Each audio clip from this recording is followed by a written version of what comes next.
Hey everyone, it's Ashley Luna, and I'm going to be talking to you this week about the prompt I decided to do. I really enjoyed reading this week's article on young adults, religion, digital media, and international perspective.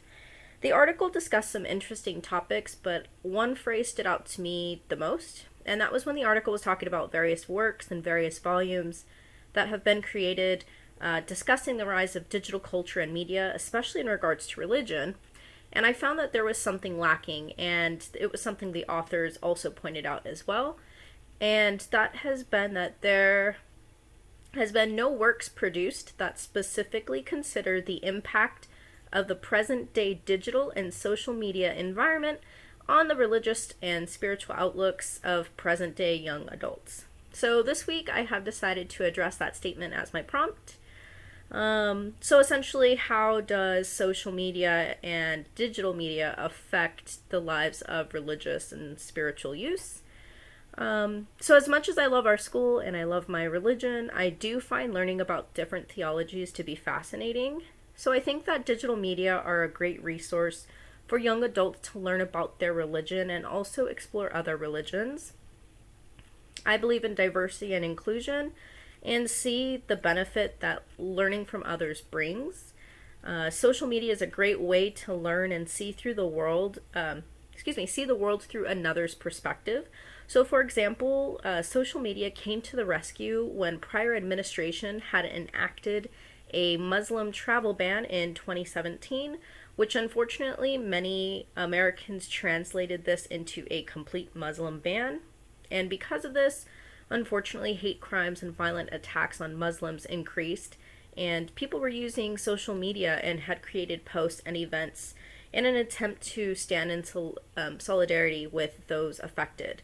So, women who were not Muslim were wearing hijabs in public to ease the tensions that Muslim women were feeling every day, and letting them know that they were not alone. So, in that instance, social media were bringing people together regardless of religion. And social media has created a shifting focus for some other religious groups as well. So it is definitely a contender in the modern world, and we have to adapt to see how we can continue to use social and digital media for the benefit of religious youth. So Gavin Feller wrote an article called Uncanny and Doubly Liminal. So this was an article about social media and re-entry for missionaries, Mormon missionaries. And I found this article to be really interesting because it actually is supporting the use of social media sites like Facebook and Twitter for these missionaries to stay in touch not only with their families but also the world. So back in the day, Mormon missionaries were only allowed to call home so many times a week, and they were also not allowed to use social media or reach out to friends that were back home. These outlets were often seen as a distraction, but now, as Feller points out, that's all changed. Missionaries are actually allowed to use the internet and social media, and this was changed because digital media are used so widely that it was like a culture shock returning home for these missionaries.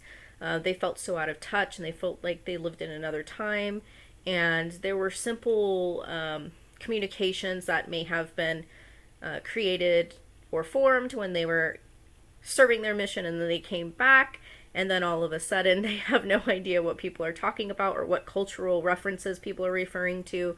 So it was actually harming them by not using it more so than keeping them focused. So the Mormon Church actually decided that it was time to change that policy. And I also felt that it was really interesting that the pandemic also presented very unique challenges for young adults that were once active in church groups that had to be halted by the COVID-19 pandemic.